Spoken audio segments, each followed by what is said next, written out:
All right. So look, when we run sessions on podcasting here, we usually have a massive amount of scope. Depends what time of the session we run the workshop, if it's towards the beginning or the end, but we usually have huge scope in the audience between people that are familiar with podcasting to a greater extent and have quite specific questions about what to do with it. And the other end of the spectrum, which is usually where more of the audience is coming from, is not having much exposure to it at all, apart from knowing broadly what it is, and are interested in incorporating it potentially into their subjects. So that's more of the focus for this session, hence introduction to podcasting. But if you do have specific questions, by all means, put them into the chat for me. No Prue today, just myself. So I will get to those as I can. It's a small group. Please don't feel shy about turning your mics on, pulling me up, putting things into the chat, asking me to dwell on things that interest you for more time, and the things that you're not interested in, I'm not precious about it. Just say, great, move on. So what we're going to have a look at today, we're going to have a very, very brief explanation of what the term podcasting means now and what it has meant in the past, because there's a difference. We'll look at some exemplars for what's happening in different subject sites around the place, and how people are using the tool. We will have a bit of a walkthrough, and in fact, this is not entirely accurate because I've added another tool today, apart from Anchor and Panopto. We'll also have a look at Podbean, which is another web-based podcast publishing tool. It's not a creation tool, it's a publishing tool. And we'll also have a look at the ways that people access podcasts, so podcast feed applications. And of course, over-promising, we're going to get to a heap of teaching ideas, tips and tricks, etc. So the reason that, of course, I keep providing the slides and things is because very rarely do we manage to get through all the stuff that we want to cover in our sessions. But that's ideally where we're going to go. So look, just looking at the term podcasting, it never ceases to amaze me the difference that people have in their understanding of the term. And you'll see in the sort of the heading there, I'll make this slightly bigger. I've put the term sound grabs because I have had academics come up saying exactly that. Podcasting, you're talking about sound grabs, right? But technically speaking, dictionary time, the term podcasting was referring to the idea of audio content creation that had some element of distribution and subscription attached to it, so that if someone would create audio, would then distribute it out to a wider audience through some medium, that people would be able to subscribe to that, and by definition also that it would be part of a series rather than just a one-off recording. All of those things are part of the term podcasting. These days, we're very, very liberal with our use of the term, and it generally can mean anything from any type of audio, an audio file. Academics come up and say, I want podcasts in my subject. What they mean is they want audio embedded in their learning materials, slight difference, to people talking about video, because sometimes people use the term podcast now and talking about video content, and that's where you get terms like vodcast thrown into the mix as well, a video podcast. So don't be hung up on the terminology, I guess. It's probably a lesson for me. But in my head, generally speaking, they're talking about audio content, and they may or may not be talking about this idea of distribution and subscription outside of the immediate subject site content area that we're talking about. Okay, I've got some exemplars for us to look at in terms of how podcasts or audio content have been used around the traps before we start going through our tool walkthrough.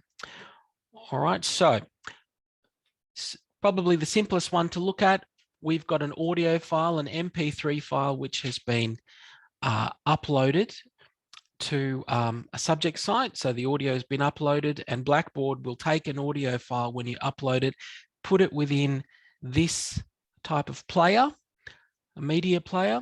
If I hover my mouse over it, it'll disappear on me. But anyway, hit the play sign. This information is brought to you by Charles Sturt. Fantastic. Right. So when we upload audio into Blackboard, we also have the facility to add a copyright disclaimer to the front of it. So you get the audio file there. The students are able to click on the dots and also download the file if they want to. And sometimes people will also add the link to the file underneath. But this is an embedded audio file and still being referred to as a podcast. Can I ask a question there? Go ahead. Sorry to interrupt. You've said you've got that facility to add that little thing at the beginning, the little copyright disclaimer. Yep. Do you like, how does that happen? Or is that can be covered a little bit later? Like how does that bit of audio get on that bit of audio? I'm going to have to chase that up to find out how the process is done now, because my understanding of the process is about 3 years old. And I think maybe the tool set's changed. With video, it happens automatically when you use CSU Replay. If you upload video or create video, it will just attach the copyright disclaimer at the beginning. With audio, it's a little bit different. I think there's a manual process involved. So it's a good question. I'll have to get the specifics for you, Lisa. Okay, and while you're there, I've got another question about like Zoom uploads, because I've done a couple of workshops in Zoom and they goes to the cloud, it goes into the thing on i2.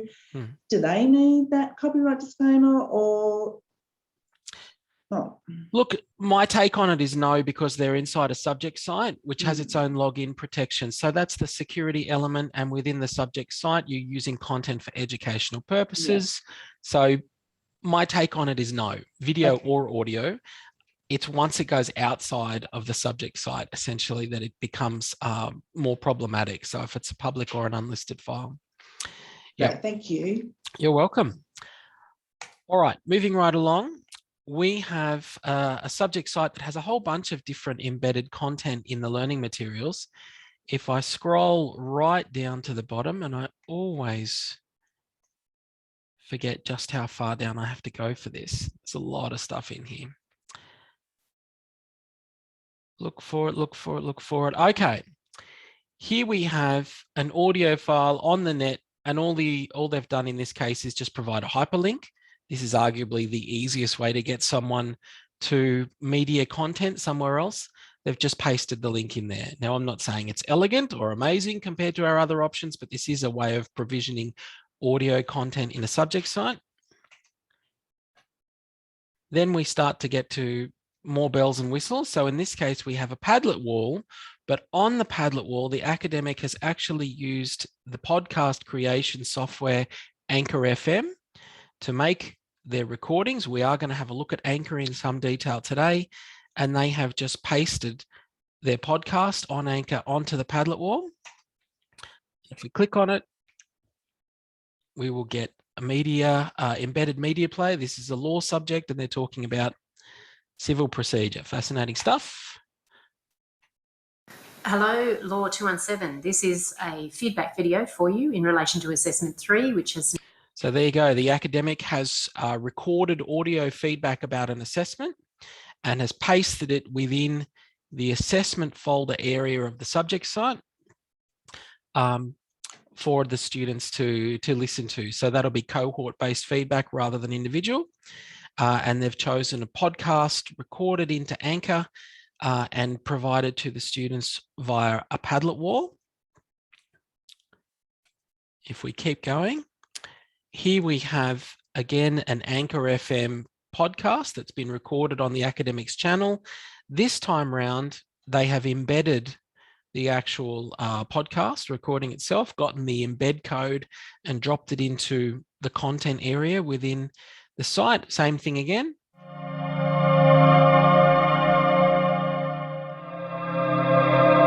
Okay, so they've put a transition at the beginning, audio sound before they start talking. Hi there and welcome. This is the concept lecture to summarise or cap off your learning in topic 7. Okay, so in this case, they've recorded a concept lecture to go alongside, in theory, I'm assuming text-based or video-based resources that are also within the subject site. Moving right along, we've got, in this case, an Anchor file which has now been embedded inside a content template Some of you are probably using subject sites where you have some of these different features, visual features within your content. They might use icons, etc., and containers. In this case, they've taken an Anchor FM embed code, the same as what we're looking at a minute ago, but this time it's I suppose a little bit more fancy because they've put it inside other visual elements. That's what it looks like by itself. Here they have it inside a container. Next up, we've got audio content that gets recorded inside CSU Replay, Panopto, right? And that's for creation. So I'll wait to launch Panopto and make audio files until we get a bit more into the tools. So that'll be my next port of call. But let me stop there for a second and see, does anyone have any questions or comments on some of the ways that the audio has been provisioned up until now? Hi, Lachlan, it's Mary. I just have a question. Go ahead, Mary. I had a request where students couldn't access an audio file from the original embed that you showed, just that bottom one there. And one of the things was that lecturer, it was coming from her own content collection, so not from the site content collection. And she was doing that because she had quite a lot of files and they were quite large and she wanted to hold on to them, of course. So would a permission on that file of student and then, allow that? We had a lot of trouble, to be honest, and we had to go, I had to put public permission on, actually, to be honest. Look, and then after I didn't get anything, it was an issue.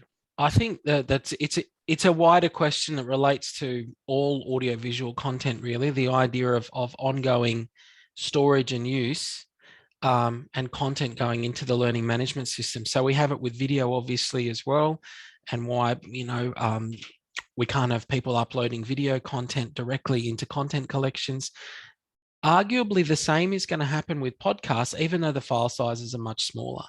So it's why I think staff are drifting more towards using a storage platform like Panopto for audio content as well, rather than putting it into the subject site, because of course the subject site's going to get archived in 2 years. Yes.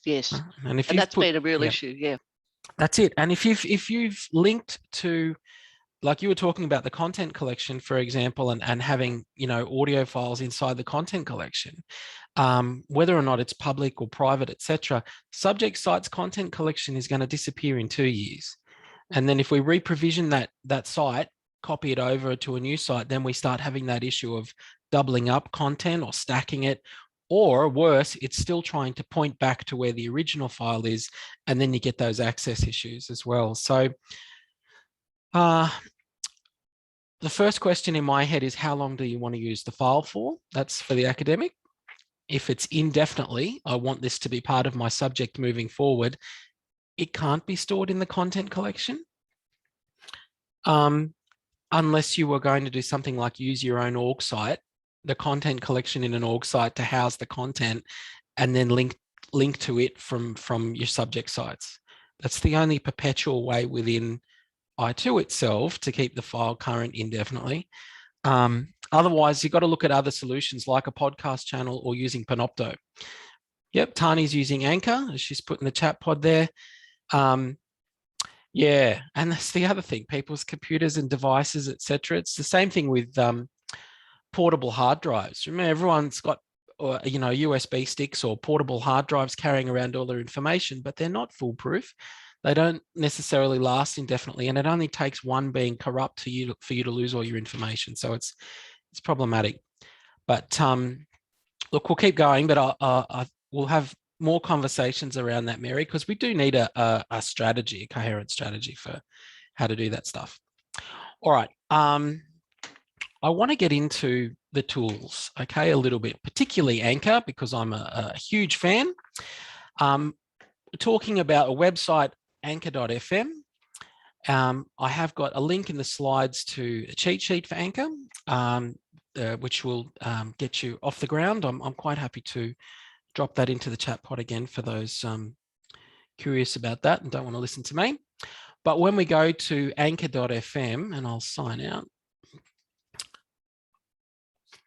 Anchor.fm is the site. And if you have a Google account, you can sign into Anchor without issue. So I'll give another plug to having a Google account.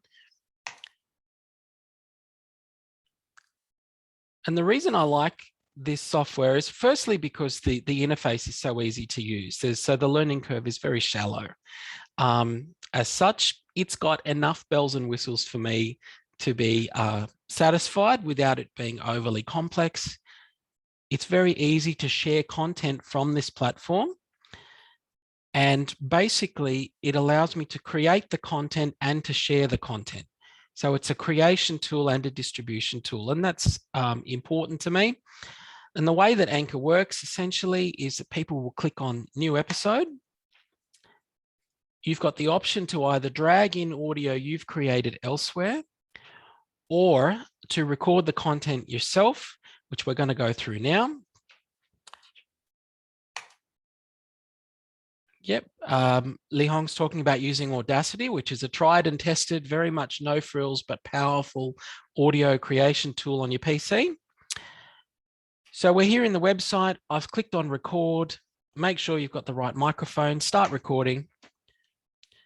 Okay, so here comes my audio content coming from my headset. It's going to go into our podcast. That'll do. Stop recording. It's now uploading that content. Over here is sort of your scrap board. On the right-hand side is your podcast, your episode. So I'm going to hit this plus sign to add that content over. So that's going to form part of my episode. Whilst that's processing, and it's very quick, I might also look at some of these other options on the left, particularly down the bottom here. There's a tab. It's tiny, I know. Let me just zoom in a little. Transitions. And transitions, this might be a bit too gimmicky for you, but you might want to hear things at the start of your podcast like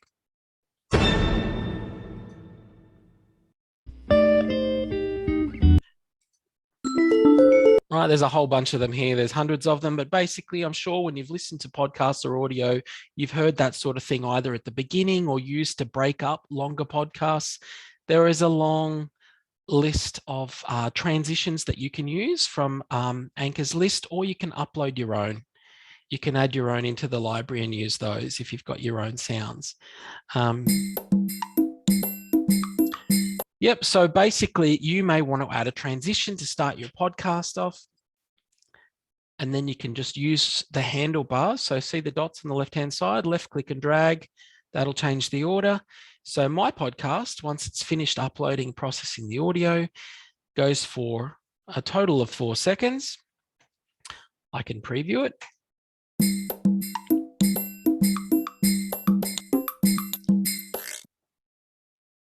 Still waiting for the audio file to finish its processing. That's okay, I can deal with that. And then you can save the episode. And this will publish it onto your Anchor dashboard. So let's get into that. At this point, we get to put in some information. Test Anchor app for PD. Put in a description. Okay, that's enough. Then it asks for some other details. You don't have to fill these in, but it might be useful. Is it part of a season? Sure. Season 1, episode 1. That'll do. You can also upload images to sit as the thumbnail against your episodes if you want to. I'll just grab the CSU logo there, and then you publish. At this point, your audio content has been published to the web, essentially, on your Anchor account. And this is the dashboard that you'll be able to return to that will give you information like how many people have listened to it. What I'm interested in getting is up here in the bottom right-hand corner, the share information. I've got a copy link. If I just wanted to give people a hyperlink to listen to the content, I could copy that, paste that somewhere, and people could click on it. And once it finishes publishing, it should be any second, you can click on that and listen to the whole thing. And we also have the embed code right here. If I left click that, it's copied it to the clipboard, which means that I can go back to my i2 site, for example, build a new content item or within an existing content item.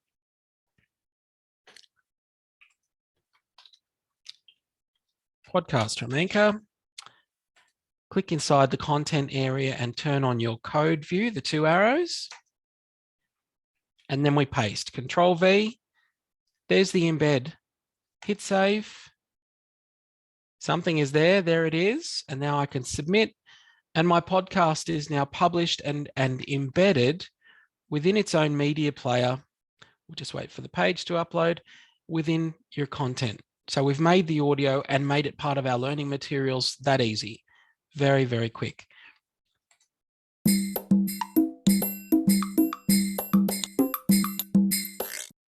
Yeah, we're still waiting for my audio to finish uploading and then the whole thing will play through. But that's how easy it is to get the content created and then loaded into your subject site. Once you've added more than one, you'll have a series of episodes. For example, you can click on your episode list. You can see this is the same channel I was using for edX, for example, the conference. And each of these were just conversations in Zoom. So I had a Zoom meeting with people where we were just having a chat. I grabbed the audio file and I loaded it into Anchor. So it was part of a podcast series. Some of them were longer than others, hour long, half an hour long, 12 minutes, etc. And you can just add those. It is a free account, Mary. Absolutely, it's a free account. There aren't really what I would consider serious blockages to using a free account with Anchor. They mostly, the benefits to pro accounts, etc., are mostly about creating multiple channels to house different types of content. Because when you use a free account, you can only have the one channel with all of your content in it. The workaround to that is you could use multiple Google accounts or Gmail addresses to create different channels if you wanted to. And the other one is to do with distribution. If you were intending to make podcasts for a living or to make money from your podcasts, then you might get more into the idea of a pro account and the tool set that's available. But for just housing your audio content, it's pretty good. Okay, so we've got a bunch of episodes that are in there. If we click on one of those, there's the description that has been put in there, the title. It's been played 15 times.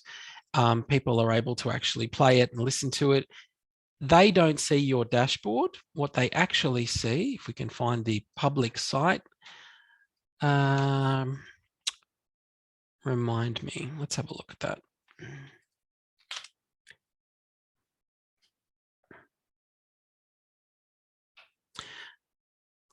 Okay, so this is effectively the public facing a part of your Anchor FM dashboard. And then all the episodes are housed within a playlist like that. Okay, so we've got audio created. We've got it stored online, free at this point in time. People can play the individual ones if they want to. Hi there, and welcome to this podcast. Okay. The next thing that we can talk about at this point is distribution, as in people that want to subscribe to our podcast. Okay, that's the other part. We can embed the content, we can give people the links, but quite often with podcasts, people want to subscribe to it because they're using a podcast capture type tool. And that information usually is always going to take the form of an RSS feed, which I cannot remember for the life of me what RSS stands for. Syndicated something. Anyway, it's in my document. We've got a question from Peter. When you create links or embed in this year's i2 site, does the link copy across to next year's, or do they have to set up? It's a slightly complicated question because it depends how your subject sites are being set up. If you're copying, having your subject site reprovisioned, then yes, the link will copy across. Whether it's embedded or linked, it'll copy across to the next year, but it still could be pointing back to, are we talking about content from Anchor, Peter, just to clarify? Yeah, okay. In that case, there's no problem with it. An embed is pointing to the audio that's housed in the cloud, so that the file's not going anywhere. So yes, that will copy over fine without issue. Yep, it's not the same as having it in Panopto or having it within the subject site. Okay, I want to talk about RSS feeds. if we look at our Anchor dashboard, top right-hand corner, underneath settings, we've got a heading that will be called distribution or podcast availability. Distribution is when you set it up for the first time and then it changes to podcast availability, because the first part inside that talks about the RSS feed. So there it is. You can give that feed to anyone, your students, for example, and then they'll be able to use Spotify, Google Podcasts, any other podcast capturing tool that they might use on their mobile devices to subscribe to your podcast feed. And anytime you add new content, they will be notified. Here's the latest episode from Lisa. Here's Peter's latest lecture, whatever. They will be updated automatically. So RSS feeds are the way that people subscribe to podcasts, and you can get your own RSS from Anchor underneath settings. Very easy. Okay, so we've made our audio content available. We created it, we stored it, and we've made it available through a number of different techniques. So Anchor does all those things for you for free, which is why I'm a big supporter of it. There's one other aspect of this tool that I want to show you, and that is to do with the app, the mobile app for Anchor, which is pretty wonderful. And I'll show it to you from my phone in the Zoom room. Let me just join the room. So what do we got here? 671. Feel free to ask me questions, etc., while I get organized for this, if you need to.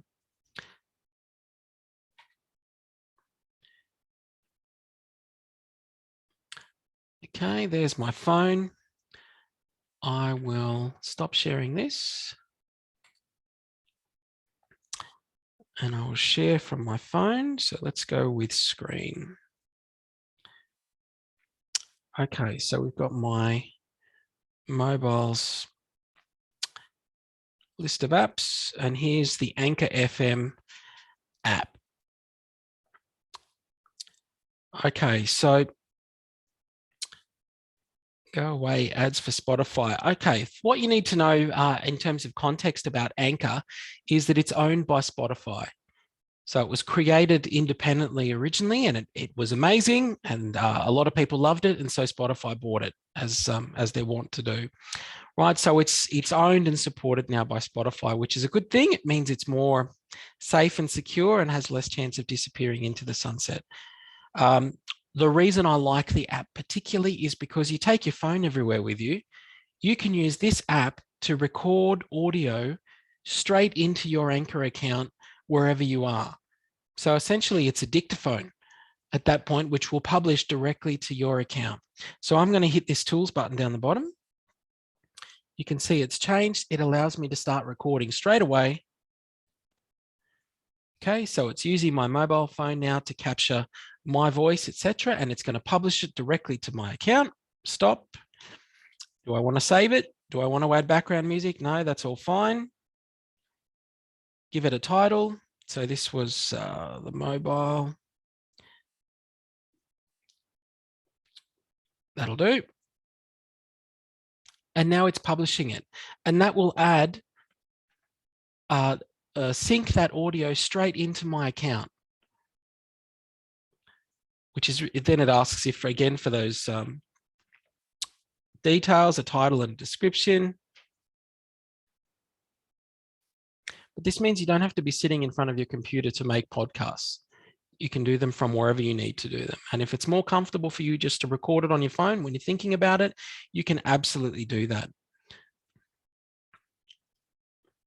Okay, so it's made it and added it. It's called app, it's published it, etc. It's now sitting from my phone. It's gone straight into my Anchor account. So look, I'll stop sharing at that point from the phone.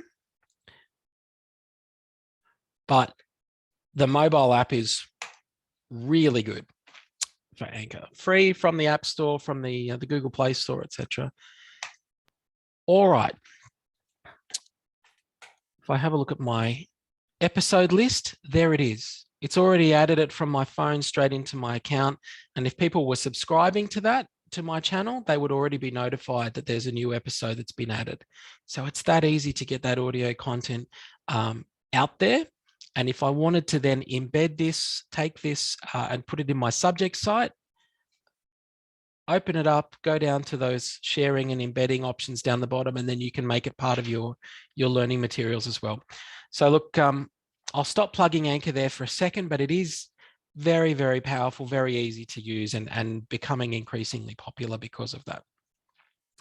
All right, some other tools for creating podcasts. I'm going to go into Panopto. Let's look at Panopto first before we get into Podbean. I've opened up the CSU Replay interface when you click on Create in Replay, because we can use the recorder. When you click on Create in your CSU Replay folder, it opens up this interface to record audio only. At that point, under your sources, primary sources, we're not using any video. It's going to be audio. We are going to select which audio we want to use. I'm going to use my headset. And when I'm talking, I want to be able to see that green bar going up and down. And I wouldn't worry too much about the quality aspect for this. The audio quality will be fine. If it's on ultra, that's fine. Computer audio is going to refer to if you were playing media back at the same time in your episodes, so YouTube clips or other content online. The most important part is that your microphone's being captured. Before I go on, Peter, you've got a question?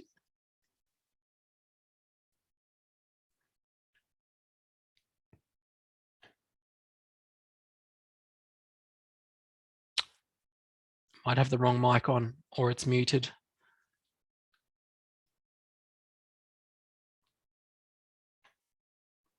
Definitely muted now.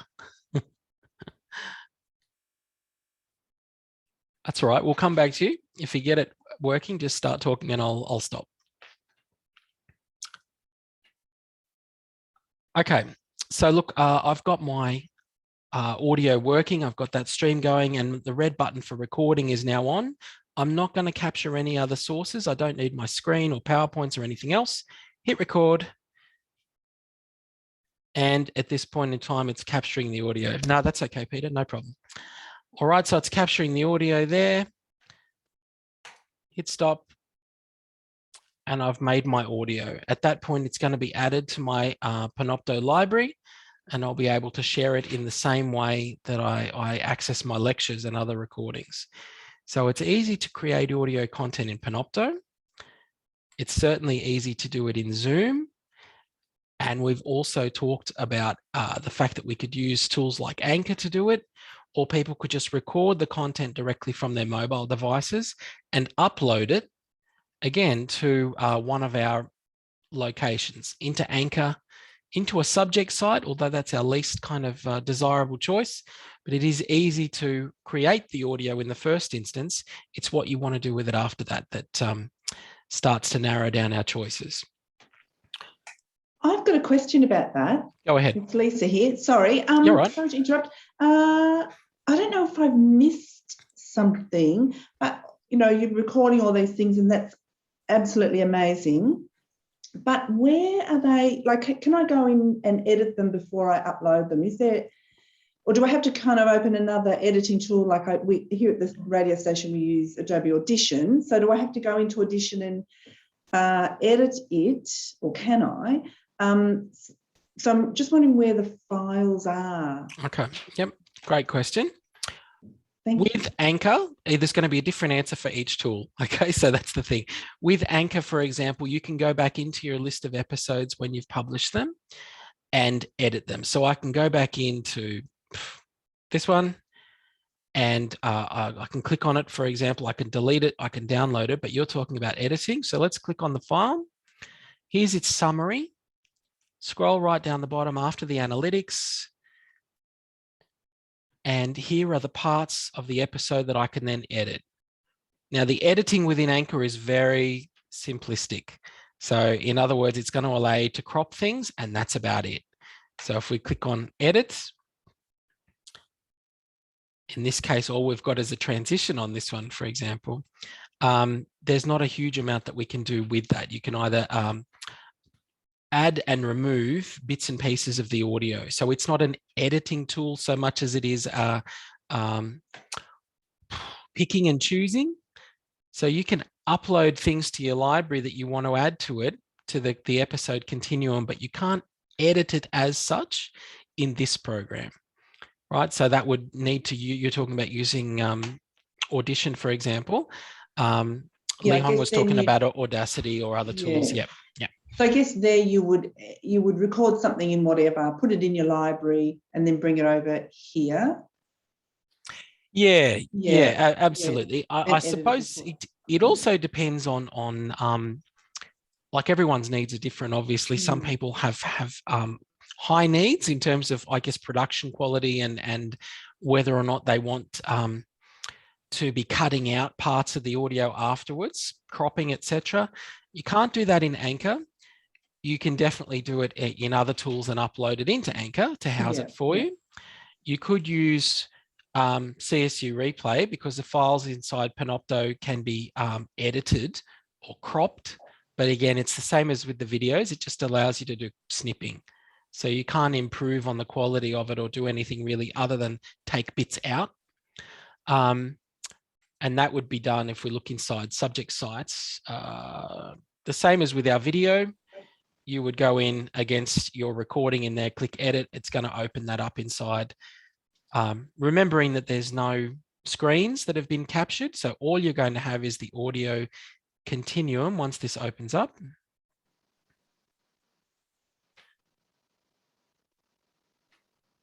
All you would have is that line with the audio. And at that point, you would be left clicking and dragging to select sections to cut out from the file. So normally you crop out like that using CSU Replay and then hit apply, and that would remove them from the published audio. So you could do it in Panopto. It covers the base, but it's not elegant as such. One of the best tools for people that want to edit audio and have some functionality without being overwhelmed, arguably, would be Audacity, which was mentioned beforehand, which has, a lot of the tool set of more complex audio publishing. You're using Audition already, and that's very powerful. Yeah. And just one more question. It sounds like, so if you're using your mobile app Anchor and you're out in the field and you're doing some recording, it sounds like you have to publish it before you can, like you can't edit it before you publish it if that's the app that you're using. Is that? Yeah, that's right. But the thing is, publishing in this case with Anchor, particularly if you haven't chosen to publish it on any external platforms like Spotify or the iTunes store or whatever, publishing it just means it's sitting in your account. Yes. Yeah. Yeah. And at that point, you can get the audio file downloaded and work on it. Yeah. And then change it. So you can absolutely capture it. In a lot of, I guess for us, a lot of the use cases for this are relatively short grabs that are more kind of like you heard some of those weekly catch-ups or summaries about assessment, etc., where I suppose I'm going to use the term professional quality of it or something. The production quality is less important than just getting the learning materials out there. So there's a draft function that Tani's talking about as well. Right. So saving draft, which would allow you to open it again inside Anchor. I don't know if you can download the draft. Tani, you want to fill us in? Can you download the draft, or will it only open in Anchor? No, you can download. So I actually use it as a repository when I'm combining, say, just an audio clip with my actual interview or whatever it may be. I just use it to put all my files in the one area, and that's that podcast episode. And then I download them all individually to then tie them together. Right. Okay. Thank you. And Li Hong's talking about, are we able to edit imported video or audio in CSU Replay in Panopto? So that's referring to using the create button inside Panopto and then uploading media. That will allow you to take in audio or video, just about any format that you can think of. Actually, Panopto will convert it. You can upload them into your collection and then edit them. So you absolutely can do that. It's not just for video or audio that you have created in the first instance using Panopto. You can import it and then edit it. Good question. All right, let's keep moving. I have a cheat sheet on Panopto. Yes, I do. 1 second. There you go.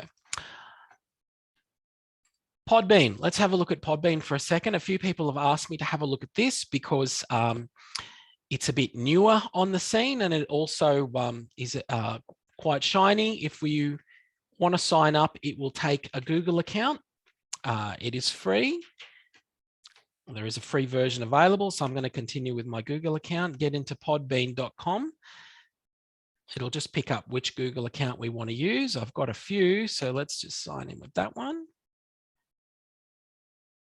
Whilst that's loading, Peter, if I wanted to create an announcement, a verbal one, and I want it to go automatically to mobile so that students can listen to it, how would I do it?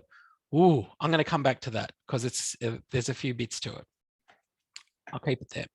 All right, so I've signed into Podbean for the first time using my Google account. And the first thing that I'm going to say is, I'm not seeing a create button. I've got new episode, and I may have cheated and gone into this beforehand. But new episode in Podbean allows me to upload audio from somewhere else or to upload it from my Podbean account if it's been there before. So this is saying to me, this is not a creation tool. It's a publishing tool. Okay, so this will allow you to take your audio that you've recorded on your phone or elsewhere, and there is a Podbean app, and that will put it into, and then it will then publish it for you. It doesn't have a creator/editor tool as part of its suite. It's for distribution. We also note that there's a warning up here. You've got 5 hours and 0 minutes left. Get upgraded today. So here we are confronted with our limitation on the tool as opposed to Anchor that's talking about how much audio we can get into the tool. So it's starting to lose its appeal on me at this point in time because I can't make them in here.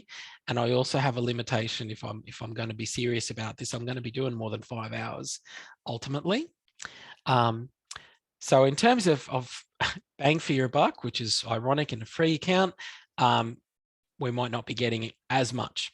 But the interface looks pretty straightforward. We also have a decent analytics engine as well against the episodes. I had a look at that before, and that seems to be a combination of the types of analytics you get in Google Analytics, for example, breaking down sort of geo-tracking from where your listeners are coming from. Also dates and times from when they're listening to things. So it's a bit more than just it's had 10 listens, 10 plays, right? So it's diving into those a little bit more. And then it'll also look at time of day and where they're getting it from. So if you've published on an external platform, it'll tell you where that stuff's coming from. Has a retention dashboard.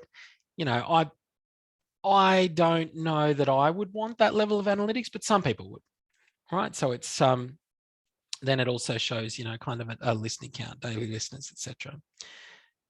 So I'm not dismissing it. I'm just saying that I suppose in terms of an introductory tool for making and distributing and storing audio, I would be preferring Anchor over this one. That's my personal take on it. All right, I'm aware that time is getting away from us, and I want to have a look at the next aspect of today's chat, which is looking more at the idea of how we capture audio. So our podcast feed tools, I've got 3 to look at here. The first one I've got is Pocket Casts, and that is a mobile app only tool. So I'll stop sharing from the computer and I'll share from my mobile phone again into the room. Let's find Pocket Cast. There it is. And Pocket Cast is free. Again, I usually like to start with free if I can. It will allow you to add new podcast feeds, either your own or external ones, from the library that you can search for. And then it will give you the list of the full series of podcasts. So I can see here on the ABC Conversations, 251 episodes archived, etc. So this is just a tool for you to capture audio that has an RSS feed.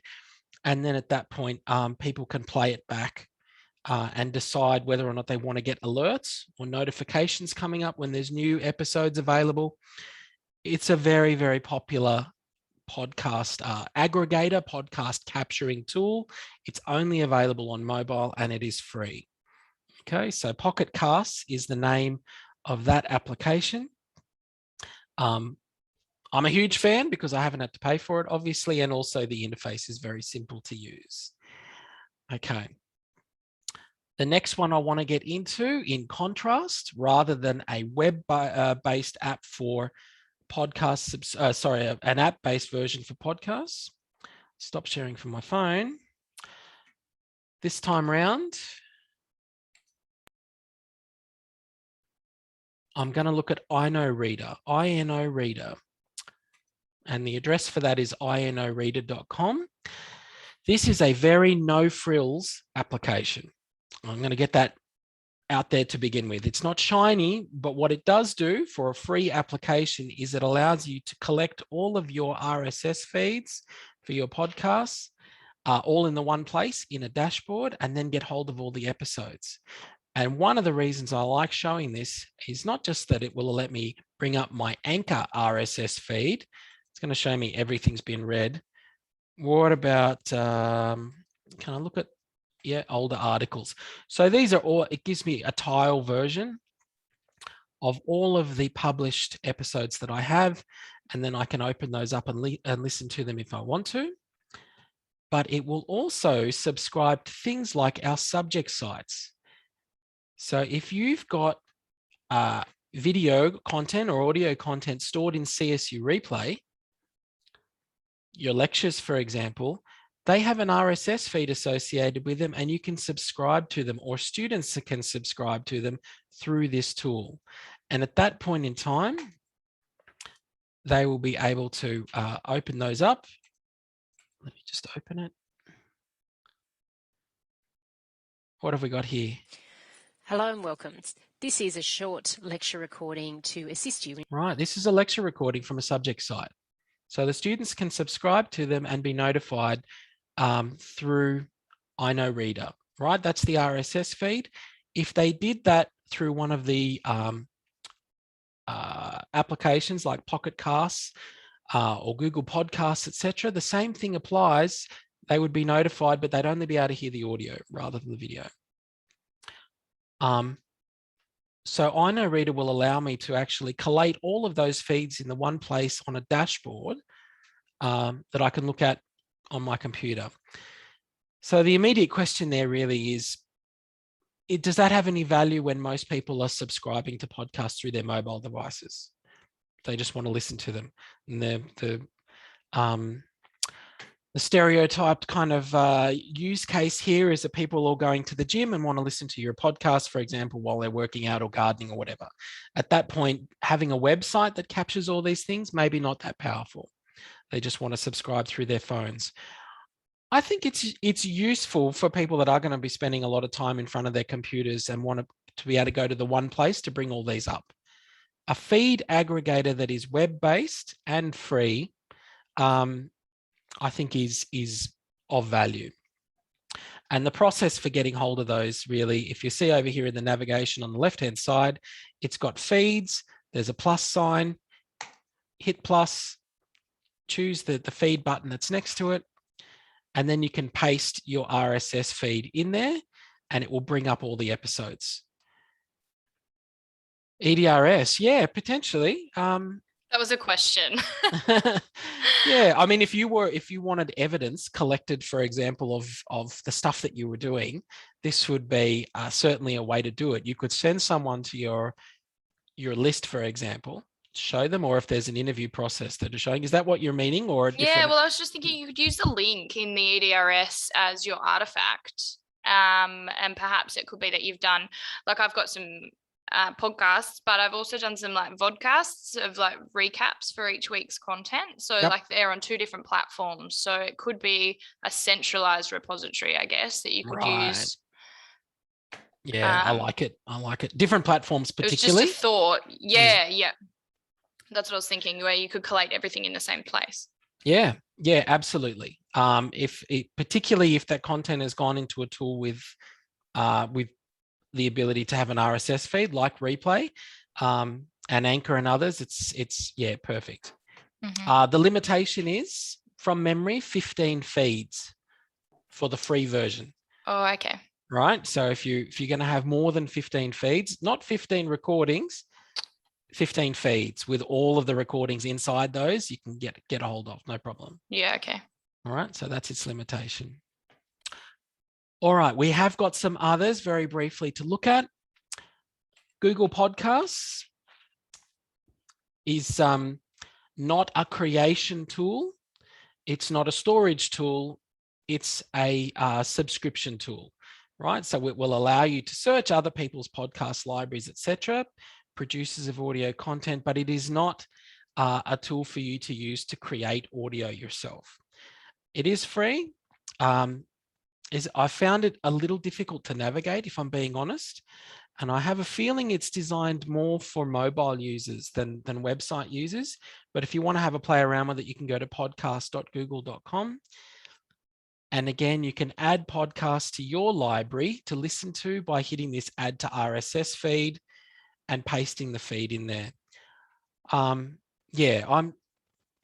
can appreciate what they're trying to do or the space they're trying to get into, but I think this is more about paid users and professional podcast makers wanting a distribution platform rather than maybe our users that we're talking about today with wanting to just dip their toes in the water, so to speak, with creating audio and getting it out there. Is that the last one that I had up there? Let me have a look at my slides again. Yeah, okay. So I'm going to get back to Peter's question in a second before I lose track of that. But I'll just comment on some of the ideas that we've looked at today. People using audio to provide weekly updates, for example, concept lectures, so just short bites around content, maybe to contrast against all the video or the images or the text that we have going on. So when we're talking about multimodal content, creating content that's just audio in the form of podcasts, I think has got a lot of appeal. I know that Tani certainly uses podcasting a fair bit with her materials. We had a couple of examples of instructors giving a breakdown on assessment, either unpacking the task or providing cohort level feedback, so pre and post with assessment. I've seen it also used in conjunction with giving an overview of all the learning materials in subject sites. So you might recall that we looked at some sites where it was just an endless scroll of content, text and materials in the I2 site, scrolling down. Potentially a short podcast unpacking what's there, or maybe why things are there or what to do with all those materials in the form of a podcast or an audio file, I think could be quite engaging, or maybe make the materials presented a bit less intimidating. A response to readings, I haven't really seen that, but it's possible. And then the potential for students to be making them.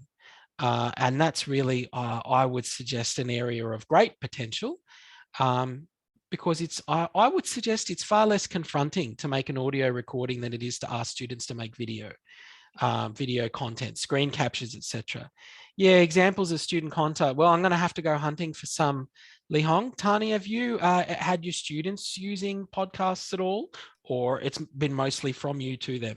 It's been mostly from me to them, but I've tried to amend one of their assessment items moving into next year, in which it will include them doing an interactive oral assessment. Great. So Great. We'll see. Yeah. And the thing is as well, is that we've seen that the tools, particularly like Anchor, are pretty easy to use, particularly easy to use. And it's just a matter of maybe reducing the number of options. You can provide too many options, particularly with assessment tasks, on how you can get it up there.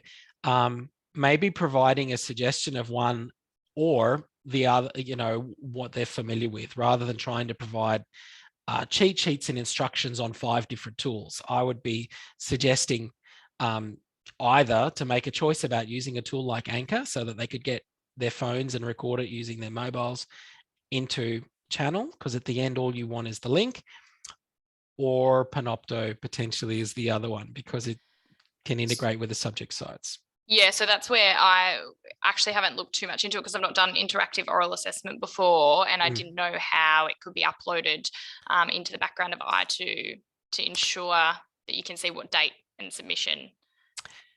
Yeah. Anyway, that's for another discussion. But it is for another discussion. I will comment and say that the best way to approach it that I've seen so far is to you've got to work back from the marking aspect, the feedback aspect. You want something that's integrated with the grade center that allows you to provide feedback and allows for the students to get their content to you easily. Yeah. And from my experience, the best tool to do it is the journal tool. Okay.